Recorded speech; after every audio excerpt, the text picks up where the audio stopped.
Continuing with social action, Weber tried to make a distinction between behavior and social action.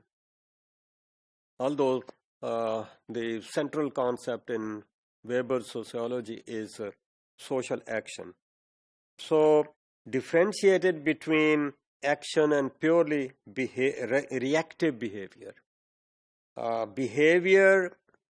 Reactive behavior is automatic behavior that could be different from action. So, behavior is automatic behavior that involves no thought processes. It is just as a response to some stimulus.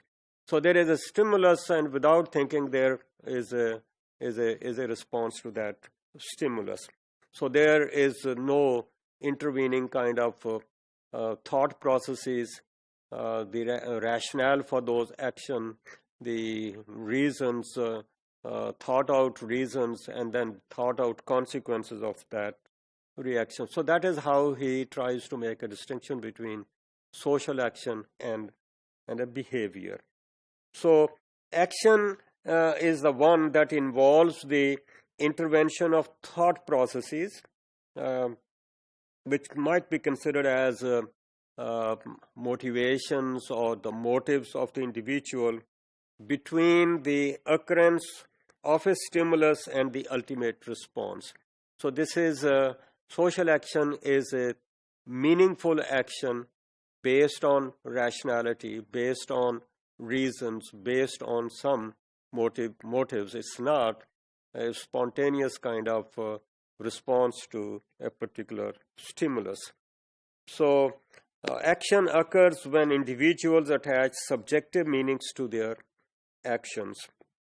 So the task of sociological analysis, the interpretation of action in terms of subjective meaning. So जो social action है इसकी interpretation जो है has to be looked at from the point of view of the actor, the subject. This might be considered as subjective approach. So action in the sense of subjectively understandable orientation of behavior.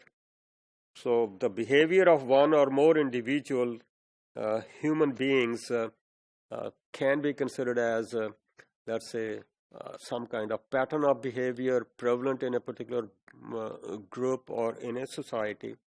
So that is repetition of an action, and repetition of an action does take place in society, and when it does take place, it might be considered as something valuable, something, a pattern, something which is expected. That's where we move on to other things related with action, might be considered as the values or the expectations or the what we usually call them as norms.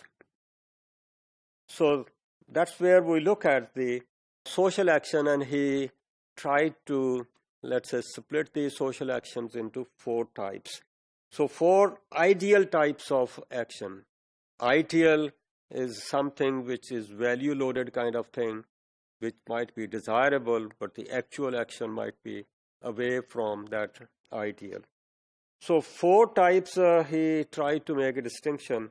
First one is traditional, the other one is affectual, and third one is value relational, and the fourth one is purposive rational. So traditional action is the one which is controlled by the traditions.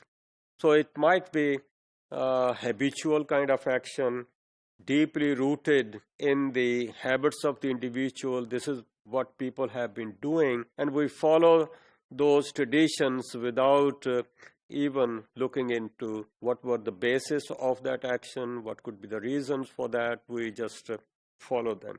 Affectual action is the one which is determined by the emotions of the individual, by the affections of the individual. So it's more emotion-laden kind of action. Third one, value relational, determined by conscious belief inherent in ethical aesthetic and religious value. So the action which is highly desirable, maybe from the religious viewpoint or from the humanistic viewpoint, तो that is जिसको हम कहते हैं value laden or value relational action. The fourth one, purposive rational, means there is a logic to back up that action. It is based on reasoning. It's based on logic.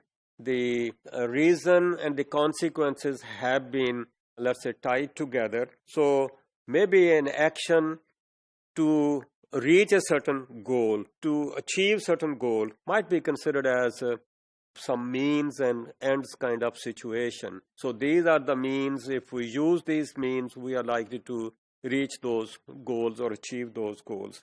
So that's something about which he talked about. But these four types might be just for the sake of analysis. In actual reality, we see that a particular action might be governed by all these four forces, just like the tradition and the value, the rational and affectional kind of thing.